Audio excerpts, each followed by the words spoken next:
இந்த ரெண்டே ரெண்டு விஷயம் உங்கள் வாழ்க்கையில் இருக்கிறதால மட்டும்தான் வாழ்க்கையில் எவ்வளவு பெரிய தடைகள். தினமும் நீங்கள் உங்ககிட்ட இப்படி பேசணும். இப்படி பேசும்போது தான் உங்களுக்கு உள்ளே இருக்கக்கூடிய ஆன்மா மிகப்பெரிய சக்தி வாய்ந்ததாக மாறும். புரிதல் இல்லாத வாழ்க்கையில் எதையும் கிடைக்காது.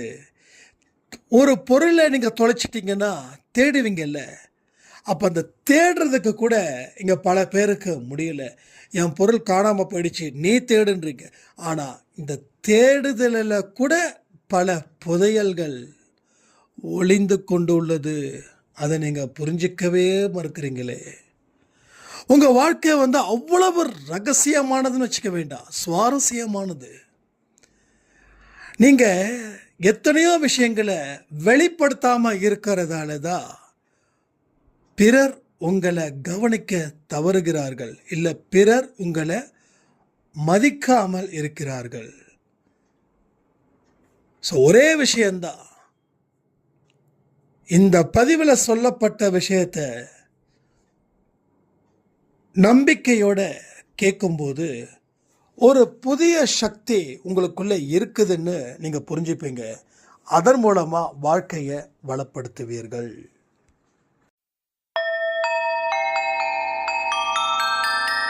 ஓம் சாயிரா சாயிரா, ஓம் சாயிரா சாயிரா, ஓம் சாயிரா சாயிரா, அன்பே சாயிரா, பேரன்பே சாயிரா, அகிலம் தளிக்க ஆத்மா விழிக்க அனுதினம் சாயிரா, எங்கள் அன்பே சாயிரா.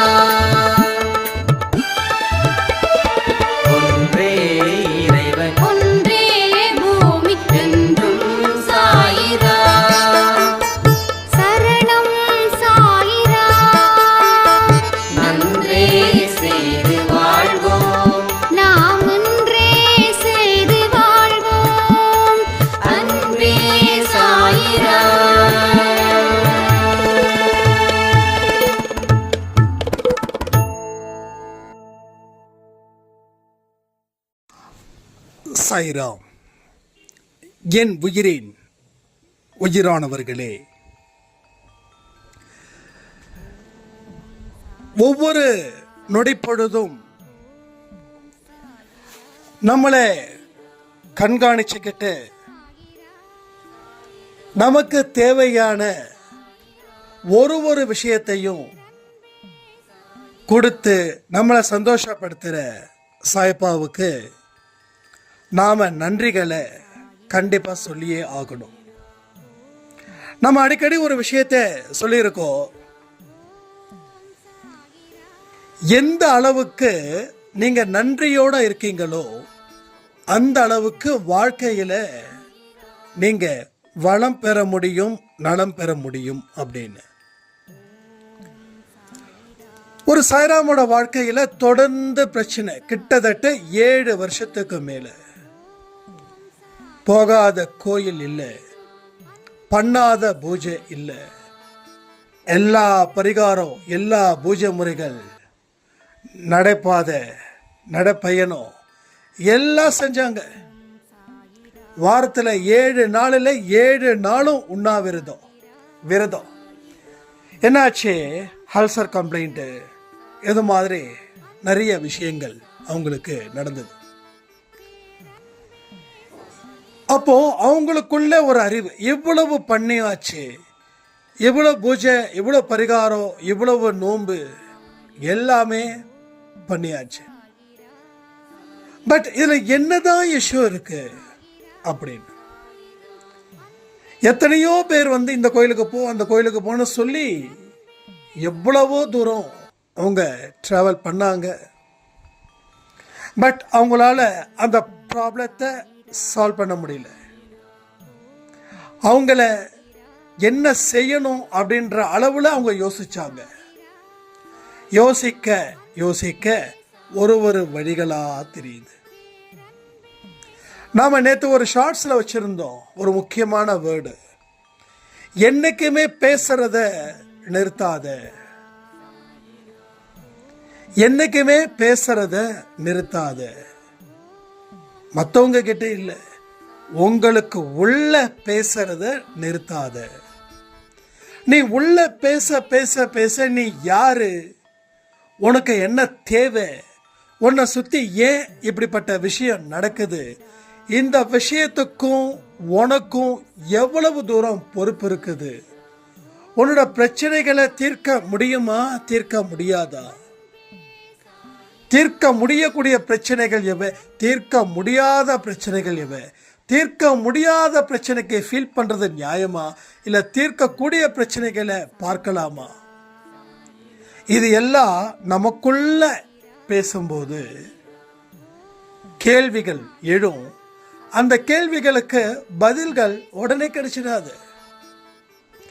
நம்ம என்ன நினைக்கிறோம், இம்மீடியட்டா ஆன்சர் வேணும், நான் நினைச்சது உடனே நடந்துடணும், அப்போதானே கடவுள் இருக்கிறாரு, இல்லைன்னா கடவுள் எங்கே இருக்காரு. அந்த மாதிரி ஒரு மைண்ட் செட்டப்பை ரெடி பண்ணிக்கிறோம். அந்த மைண்டுக்குள்ளேயே நம்ம சர்வைவல் பண்ணிக்கிட்டு இருக்கோம், அதுக்குள்ளே வாழ்ந்துக்கிட்டு இருக்கோம். ஸோ சூழ்நிலையை நாம் உருவாக்குறோம். அந்த சூழ்நிலைகளை நாம் உருவாக்கி அதிலேயே குளிர் காஞ்சிக்கிட்டு இருக்கோம். அப்போ அந்த சாய்ராமோட பிரச்சனை என்ன அப்படின்னா, எல்லா கோயிலும் போயாச்சு, எல்லா மலையில் இருக்கக்கூடிய மலையும் ஏறியாச்சு, காலு வலிச்சது தான் மிச்சம். விரதம் இருந்து அல்சர் வந்தது தான் மிச்சம். கோயிலுக்கு போய் போய் செலவு பண்ணி கடன் ஆனது தான் மிச்சம். ஆனால் கணவனும் குடிச்சுக்கிட்டே இருக்கிறாரு. கணவன் கெட்டு போனதை பார்த்து மகனும் குடிச்சுக்கிட்டு இருக்கா. நம்ம சொல்றாங்க, இவனுங்க 2 பேர் குடிக்கிறத பார்த்து பேச, நானும் குடிச்சாதான் இவனுங்களுக்கு பொறுப்பு வருன்ற நிலைமையில என்ன இவங்க தள்ளிட்டாங்க சாய்ராம். அதற்கப்புறமா தான் நான் யோசிக்கிறேன்.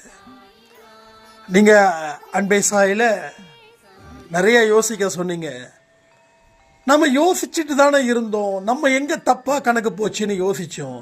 அப்புறம் தான் தோணுச்சு, நீங்க எது மாதிரி யோசிக்க சொன்னீங்க, எதை வச்சு யோசிக்க சொன்னீங்க, எதுக்குள்ள இருந்து யோசிக்க சொன்னீங்க அப்படின்னு பதிவுகளை கேட்க ஆரம்பிக்கும் போதுதான் யோசிக்கக்கூடிய விஷயத்தை தான் யோசிக்கணும்.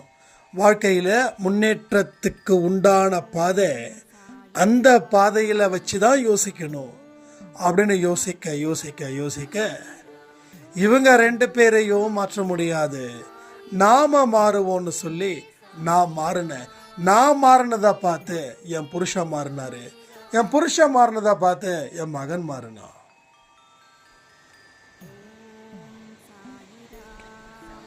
அப்போ எங்க இருக்குது அந்த பிடிப்பு அப்படின்னா,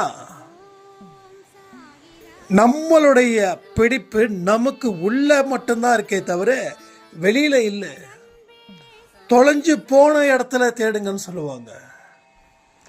தொலைஞ்சு போன இடத்துல தேடுனா ஒன்று கண்டுபிடிக்கலாம், இல்லைன்னா வேற ஒரு விஷயத்தை அது யோசிக்க வைக்கலாம்.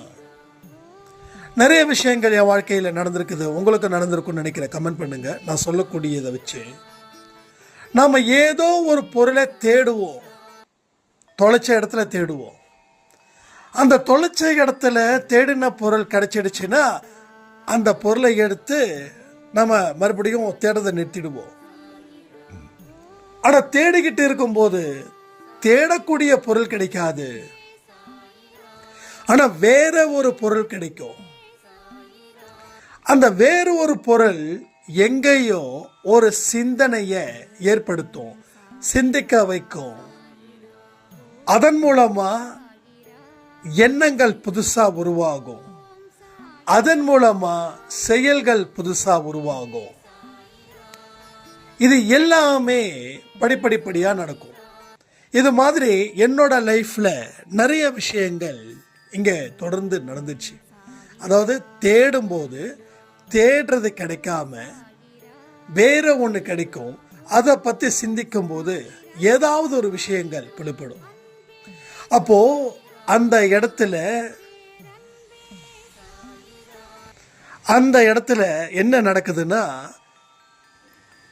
அந்த பொருள் காணாம போய் அங்க தேடணும்னு சொல்லி நீங்க வணங்கின தெய்வம் இருக்கு, அந்த தெய்வத்துடைய எண்ணம். அப்போ அந்த தெய்வம் ஒரு விஷயத்தை காட்டுறதுக்காக தான் உங்களுக்கு ஒரு பொருள் இங்கே காணாம போகுது. அப்ப காணாம போனதால தான் அந்த பொருளை தேட போறீங்க. ஆனா தேட வேண்டிய இடத்துல அந்த பொருள் இல்லை, தேடக்கூடிய இடத்துல அந்த பொருள் இல்லை, வேற பொருள். அப்போ கடவுள் உங்களை சிந்திக்க வைக்கிறாரு. உங்களுக்கு வேற ஏதோ ஒரு வழியை அவர் ஏற்படுத்துறாரு. அந்த வழியை கொஞ்சம் பாருப்பான்னு சொல்றாரு. அந்த வழியை பார்க்கும்போது அவர் எந்த விஷயத்தை கொண்டு போய் சேர்க்கணும் அப்படின்னு நினைக்கிறாரோ அதை எளிதில் சேர்க்கிறார். இங்க நிறைய பேருக்கு தலையும் புரியல, வாழும் புரியல.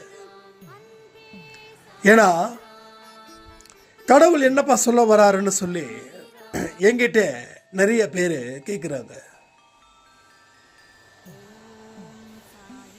அப்ப கடவுள் என்ன சொல்ல வராருன்றத உங்ககிட்ட சொல்லாம என்கிட்டயா சொல்லுவாரு? ஏன்னா அந்த கடவுளே உங்களுக்குள்ள தானே இருக்கிறாரு. அப்போ அதை நம்ம யோசிக்கணும்ல. என்னைக்கு உங்களுக்கு உள்ள அந்த சக்தி இருக்குதுன்னு, அந்த கடவுள் இருக்குதுன்னு, ஏன் இந்த பிரபஞ்சம் இருக்குதுன்னு நீங்க முடிவு பண்ணுறீங்களோ, அன்னைக்கு உங்களுக்கு உள்ள இருக்கக்கூடிய குரல் ஒலித்து கொண்டே இருக்கும். கடவுளோட குரலை கேட்க முடியாது, ஆனா கடவுள் என்ன சொல்ல வராருன்றத ஒரு எண்ணங்கள் மூலமா இங்க ஏற்படுத்த முடியும். இதுதான் சார் ரைட் வே அப்படின்ற மாதிரி. என்கிட்ட நிறைய பேர் கேட்குறாங்க, கடவுள் உங்ககிட்ட நேராக பேசியிருக்காரா அப்படின்னு. நாம் மற்றவர்கள் மாதிரி விட்டு தள்ளலாம். எஸ், ஒரு உருவத்தை பார்த்தேன், ஏன் முன்னாடி சொன்னார், ஒரு வெள்ளையா சட்டை போட்டிருந்தாரு, வெள்ளையா வேஷ்டி கட்டியிருந்தாரு, அவரோட குரல் இப்படி கேட்ட அப்படின்னு சொல்லி நம்மளோட இமேஜை வேணா உருவாக்கிக்கலாம். ஆனால் பைபிளில் ஒரு வார்த்தை, அந்த வார்த்தை எல்லா கடவுளுக்கும் பொருந்தும். கடவுளை எவனாலையும் பார்க்க முடியாது. கடவுள் ஒரு ஒளி. ஒரு மோசமான ஒரு இடிய நம்ம பார்க்க முடியுமா? அப்போ அந்த இடியை விட கோடி மடங்கு, அந்த இடியை விட கோடி மடங்கு அந்த கடவுள் பவர்ஃபுல். ஒன்று, அந்த கடவுளை பார்த்தவன் செத்து போயிடுவான், இல்லை சுயநினைவை இழந்துடுவான், இல்லை அவன் அப்படியே மாயமாக மறைஞ்சு போயிடுவான். ஸோ ஒன்றே ஒன்று மட்டும் புரிஞ்சுக்கணும், இயற்கையை ரசிக்கலாம், ஆனால் இயற்கையை பற்றி நம்ம உள்ளே போக போக நம்ம உடம்புல உயிர் இருக்கும், எல்லாம் இருக்கும், ஆனால் உணர்வு இல்லாமல் போயிடும். ஸோ இயற்கைன்றது சாதாரணமானது கிடையாது. இயற்கைன்றது வேற விதமானது. அதை சரியான முறையில் பயன்படுத்திக்கிட்டால் அது நம்மளை காப்பாற்றும். ஆனால் அதை மோசமான முறையில் பயன்படுத்திக்கிட்டால், ஒன்று ஸ்பிரிச்சுவலாக பயன்படுத்திக்கிட்டாலும் சரி, இல்லை வேற ஏதோ பயன்படுத்தினாலும் சரி, ஒன்றும் இல்லை, ப்ராக்டிக்கலாக இயற்கையை அழித்து அந்த இடத்துல எத்தனையோ விஷயங்கள் இங்கே நடக்குது. ஐ திங்க் சென்னையில் மொத்தம் 46 ஆறோ 56 ஆறோ 60 ஆறோ என்னமோ சொன்னாங்க. அத்தனை ஆறு சென்னையில் இருந்தது ஒரு 50, 70, 90 வருஷத்துக்கு முன்னாடி. ஆனால் இன்னைக்கு இருக்கிறது மொத்தமாக ஐ திங்க் 10க்குள்ளே இருக்கு. மீதி 50 ஆறு ஏரி எங்கே போச்சு? அப்போது என்ன ஆச்சுன்னா, அங்கே பெரிய பெரிய கவர்மெண்ட் செக்டர் சம்மந்தப்பட்ட எல்லா விஷயங்களும் கட்டடங்களும் நடக்க ஆரம்பிச்சிது. செங்கல்பேட்டில் பார்த்தீங்கன்னா ஒரு ஃபயர் ஸ்டேஷன், அதுக்கு ஆப்போசிட்டில் கோர்ட்டு. அந்த இடத்துல கோர்ட்டு ஏன் கட்டினாங்கன்னா, அந்த இடத்துல ஏற்கனவே ஆறு ஒன்று இருந்தது. அந்த ஆற்றுல தண்ணி இல்லை, மணல் அள்ள ஆரம்பித்தோடனே அது அரசியல், அதை பற்றி பேச வேண்டியதில்லை. பட் இயற்கையை என்னைக்கு மனுஷன் தனக்கு சாதகமாக பயன்படுத்திக்கிட்டானோ, மழை வந்தால் அவன் அந்த வீடு, அவன் வச்சிருக்கிற பொருள், அவன் சம்பாதிச்சது எல்லாம் அடிச்சுட்டு போயிடுது. ஸோ இயற்கையை நேசிக்கணும், இயற்கையை அழிக்கணும் அப்படின்னு நினைச்சா மனுஷன் அழிஞ்சு போயிடுவான். இயற்கையை பற்றி அதிகமாக சிந்திக்கிறவனும் அழிஞ்சு போயிடுவான். அதனால தான் சொல்கிறேன், எது உனக்கு தேவையோ அதுக்குள்ளே தேடு, தேவையில்லாததை பற்றி தேட வேண்டாம். கடவுளை காண்பது முக்கியம் கிடையாது, கடவுள் சொல்கிறது பாடி நடக்கிறது தான் இங்கே முக்கியம். நீ கடவுள் சொல்கிறத போல நடந்தா உன்னால் எந்த ஒரு மனுஷனுக்கும் எந்த துன்பமும் ஏற்படுவது இல்லை. எந்த மனுஷனுக்கும் நீ ஒரு மோசமான ஒரு அனுபவத்தை டெஃபினட்டாக உன்னால் கொடுக்க முடியாது. அப்போ மோசமான அனுபவத்தை ஒருத்தர் கொடுக்குறான்னா அவன் கடவுளுக்கும் அவனுக்கும் சம்பந்தம் இல்லாத ஒரு மனுஷனாக இருப்பான். அப்போ ஒவ்வொருத்தவங்களோட மனசாட்சி என்ன சொல்லுதோ அதுதான் அவன். மனசாட்சி என்றைக்குமே ஒரு ராஜா போலே வச்சுக்கணும். நாம் ஒரு குற்றவாளிகள் போல இருக்கணும். அப்போ தான் அந்த ராஜா சொல்லுவான், நீ இந்த குற்றத்தை பண்ணியிருக்க, இதற்கு இந்த தண்டனை உனக்கு கிடைக்கும் அப்படின்னு சொல்லி. அப்போது நமக்கு தண்டனை வெளியில் ஒருத்தன் கொடுக்க மாட்டான். இந்த மனசாட்சின்ற ராஜா ஒருத்தன் இருக்கானே அவன் எனக்கு தண்டனையை கொடுத்துருவானேன்னு சொல்லி பயந்து வாழணும். தண்டனையை பயந்து வாழணும். பாவம் செய்ய பயப்படுகிறவனே வாழ்க்கையில் உயர்த்தப்படுவான். பாவம் செய்ய பயப்படு, பாவம் செய்ய பயப்படு. ஆனால் நீ செய்கிறது பாவமா இல்லையான்னு தெரியாமலே நீ பல விஷயத்தை செஞ்சா என்ன அர்த்தமாகும்? ஸோ எல்லா விஷயத்தையும் இங்கே தீர்க்கமாக யோசிச்சு நீங்கள் முடிவு பண்ணுங்க. நீங்கள் முடிவு பண்ணக்கூடிய ஒவ்வொரு விதமும் உங்கள் வாழ்க்கையில் வளம் சேர்ப்பதற்கு உண்டான வழிகளாக இருக்கணும். அதாவது உங்கள் வாழ்க்கைக்கு என்ன தேவை அப்படின்றத நீங்கள் முடிவு பண்ணீங்களா? முடிவு பண்ணவங்க எத்தனை பேர்? நான் கேட்குறேன், பதில் சொல்லுங்க. உங்கள் வாழ்க்கைக்கு வெற்றி வேணுமா? சந்தோஷம் வேணுமா? இல்லை உங்களுக்கு மகிழ்ச்சி வேணுமா? எது வேணும்? அப்போ எது வேணும் முடிவு பண்ணி அந்த வழிகளை மட்டும் ஃபாலோ பண்ணுங்க. வெற்றி வேணும், வெற்றிக்கும் சந்தோஷமும் டிஃப்ரெண்ட். எல்லா வெற்றியும் ஒரு மனுஷனுக்கு சந்தோஷத்தை கொடுக்காது, எல்லா சந்தோஷமும் வெற்றியை கொடுக்காது. ஸோ ஒவ்வொன்றும் ஒவ்வொரு விதம். இப்போ உனக்கு தேவை வெற்றியா, சந்தோஷமா, நிம்மதியா? ஸோ வெற்றி அடைஞ்சவனுக்கு, சந்தோஷம் அடைஞ்சவனுக்கு தேவை நிம்மதி. ஸோ வெற்றியே அடையலைன்னா நிம்மதி கொஞ்சம் கஷ்டம்தான், அது கொஞ்சம் கஷ்டம்தான். அப்போ நீ தோல்வியால் இங்கே பல அவமானத்தை சந்திச்சுட்டு இருக்கும்போது உனக்கு எப்படி நிம்மதி கிடைக்கும்? அப்போ நீ ஏன் தோல்வியால் விழுந்த? அப்போ அதற்கு உண்டான வழிமுறைகள் என்னென்ன?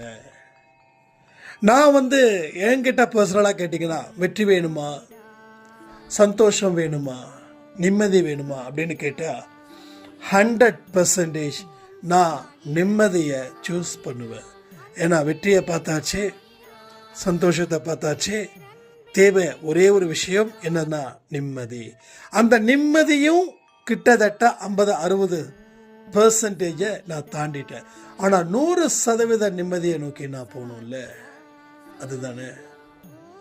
ஸோ லைஃப் அப்படின்றது இதுதான். எந்த கொள்கையும் இல்லாமல், எந்த லட்சியமும் இல்லாமல் வாழக்கூடிய வாழ்க்கை அர்த்தமே இல்லாதது. அதில் சந்தோஷமே இல்லை, அதில் வெற்றி இல்லை, அதில் நிம்மதி இல்லை. என்ன வேணும் நீ முடிவு பண்ணாதானே அதை பெற நீ முடியும். என்ன வேணும்னே தெரியல. அப்போது எந்த வாழ்க்கையை எப்படி நினச்சி நீ ஆரம்பிப்ப? அப்போ எல்லாமே இங்கே உல்டாவாக இருக்குது, எல்லாமே தலைகீழாக இருக்குது. நமக்கு எப்படி நடக்கணுமோ அப்படி நடக்கணும். ஆனால் தலைக்கீழே இங்கே நாம் நடந்துக்கிட்டு இருக்கோம் இந்த மாதிரியான விஷயங்களை. அப்போது நாம் என்ன பண்ணுறோம், எந்த ஒரு விஷயத்தையும் உள்வாங்காமல் என்ன பண்ணணும் அப்படின்றது தெரியாமல் இங்கே நிறைய பேர் வாழ்ந்துக்கிட்டு இருக்கோமா இல்லையா? ஏன் அப்படின்னா இந்த பிரச்சனைகள் எங்க இருந்து தான் உருவாகுது. ஆனா நல்ல முடிவு பண்ணிக்கோங்க, இதுதான் தேவை அப்படின்னா அதுக்குள்ள வாங்க. முதல்ல என்ன தேவைன்றத புரிஞ்சுக்கோங்க. அதற்கு தகுந்த மாதிரியான வழிமுறைகளை உருவாக்குங்க. அந்த வழிமுறைகள் எப்படிப்பட்டதா இருக்குதுன்றதையும் டிசைட் பண்ணுங்க. அதற்கு அப்புறமா பிரார்த்தனை வைங்க. சும்மா எனக்கு அது வேணும், இது வேணும், இது எல்லாரும் செய்யறது. இது எல்லாருமே இதுதான் செய்யறாங்க. ஸோ நீங்க என்ன கேட்டாலும் கடவுள் கொடுப்பார். ஆனா நியாயமா கேட்கணும். நான் வானத்துல பறக்கணும் அப்படின்னு தான் நம்ம இங்க கேட்டுட்டு இருக்கோம். நான் வானத்துல பறக்கணும், நான் 20 மாடியில இருந்து கீழே விழணும், எனக்கு ஒன்றும் ஆகக்கூடாது, எனக்கு கடன் தீர்க்கணும், என்னோட நோய் தீர்க்கணும். இங்க நிறைய பேர் என்ன, கடன் தீர்க்கணும், நோய் தீர்க்கணும், கடன் தீர்க்கணும், நோய் தீர்க்கணும். இந்த ரெண்டுல ஏதோ ஒன்று தான். ஆனா கடன் தீர்க்கணும் அப்படின்னா என்ன செய்யணும், நோய் தீர்க்கணும் அப்படின்னா என்ன செய்யணும்? அப்போ நான் சொன்னேன் தெரியுங்களா, எடுத்த உடனே உங்களுக்கு உள்ள பேசுறத நிறுத்திட்டுங்க அப்படின்னா உங்களால வாழ்க்கையில வாழ முடியாது, வளர முடியாது. ரைட்டா? வாழ முடியாது, வளர முடியாது. அப்போ கடனை தீர்க்கணும் அப்படின்னா எந்தெந்த வழியில வருமானத்தை கொண்டு வர முடியும், எந்தெந்த வழியில உழைக்கணும், அதற்கு முயற்சி, அதற்கு நேரம், அதற்கு காலம், இதை எல்லாத்தையும் ஒரு பாயிண்ட்ல வைக்கணும். இப்ப இந்த பாயிண்ட் தான் உங்க வாழ்க்கையே டிசைட் பண்ணக்கூடிய பாயிண்ட். பட் இதுல இருந்து நீங்க பின்வாங்க கூடாது. ஸோ டெஃபினட்டா பின்வாங்க கூடாது. இப்போ இதுல உங்களுக்கு இன்கம் நீங்க பார்க்க ஆரம்பிக்கணும். ஒரு மாசத்துக்கு டார்கெட் ஒரு 10,000 ரூபாய் சம்பாதிக்கலாமே அப்படின்னு உடனே கேட்கலாம், என் கடனுக்கு 10,000 நான் சம்பாதிச்சு என்னைக்கு? இங்க பாருங்க, முதப்படி தான் போய் ஏறணும். கீழே விழுந்து கிடக்கிறோம். கீழே விழுந்து கிடக்கிறவனுக்கு முதப்படி ஏறுறது பெரிய ஒரு நம்பிக்கையை கொடுக்கும்.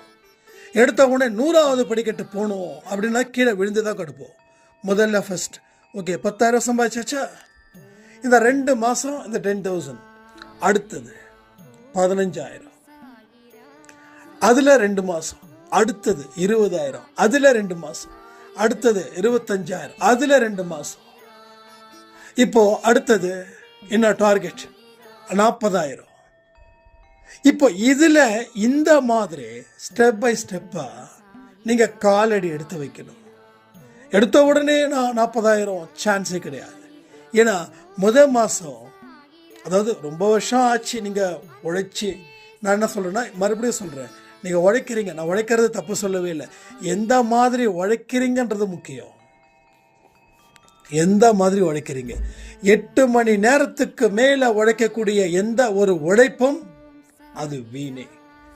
9 மணி நேரம் உழைக்கிறீங்கன்னா நீங்கள் 2 மணி நேரம், அதாவது அந்த 8 மணி நேரத்தில் 2ல இருந்து 3 மணி நேரம் நீங்கள் அந்த நேரத்தை வீணாக்குறீங்கன்னு அர்த்தம். 8 hours ஜஸ்ட் ½ an hour மட்டும்தான் லஞ்ச் ஹவர்ஸ். அதுக்கப்புறம் ஒரு 10-15 நிமிஷம் ஒரு குட்டி தூக்கம், முடிஞ்சா தூங்குங்க, இல்லைனா விடுங்க. இது மாதிரி இப்படி பண்ணால் வருமானம் அதிகரிக்குமா? வருமானம் அதிகரிச்சதுன்னா கடனை சால்வ் பண்ணுறதுக்கு உண்டான வழி பிறக்குமா? திஸ் அ ஃபர்ஸ்ட் வே. அடுத்தது ஆரோக்கியம். எனக்கு நோய் இருக்குதுங்க, அது இருக்குதுங்க, இது இருக்குதுங்க. எஸ், முதல்ல ஒன்று ஹார்ட், இதயம் சந்தோஷமாக வச்சுக்கிட்டிங்கன்னா நோயே வராது. உங்களுக்கு தேவை முதல்ல மகிழ்ச்சியாக இருக்க கற்றுக்கணும். இங்கே சிரிக்கிறதே பல பேருக்கு மறந்துடுச்சு. எத்தனையோ பேருக்கு சிரிப்புனா என்னன்னு கேட்குற அளவில் போயிடுச்சு. ஸோ சிரிப்பு இல்லாத வாழ்க்கை கண்டிப்பாக நோயை அள்ளித்தரும் வாழ்க்கையாக மாறிடும். அப்போ முதல்ல எது நடந்தாலும் ஏற்றுக்கக்கூடிய பக்குவம், எது நடந்தாலும் மனசில் ஒரு குளிர்ச்சி அதை உருவாக்கணும். அப்போ அங்கே இருந்து உங்களுக்கு எந்த மாதிரி நோய்களால் நீங்கள் தாக்கப்பட்டிருக்கீங்க, பிபியா, சுகரா, கிட்னியா, சட்னியா, எனிதிங், ரைட்டா? அப்போ அதற்கு தகுந்த மாதிரியான உடல் பயிற்சி, உடல் வலிமை, மன வலிமை, இதை ப்ராப்பராக கொஞ்சம் கொஞ்சமாக ஹேண்டில் பண்ணணும்.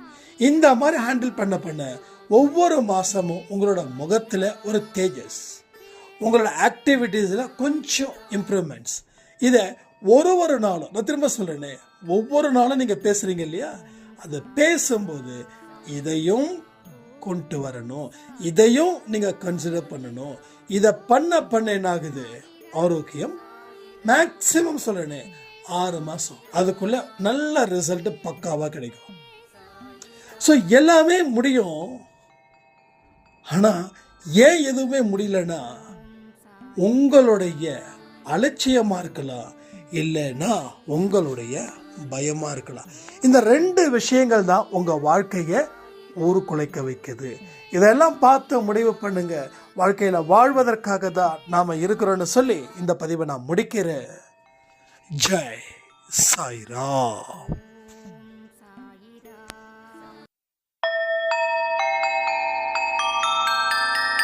ஓம் சாயிராம்.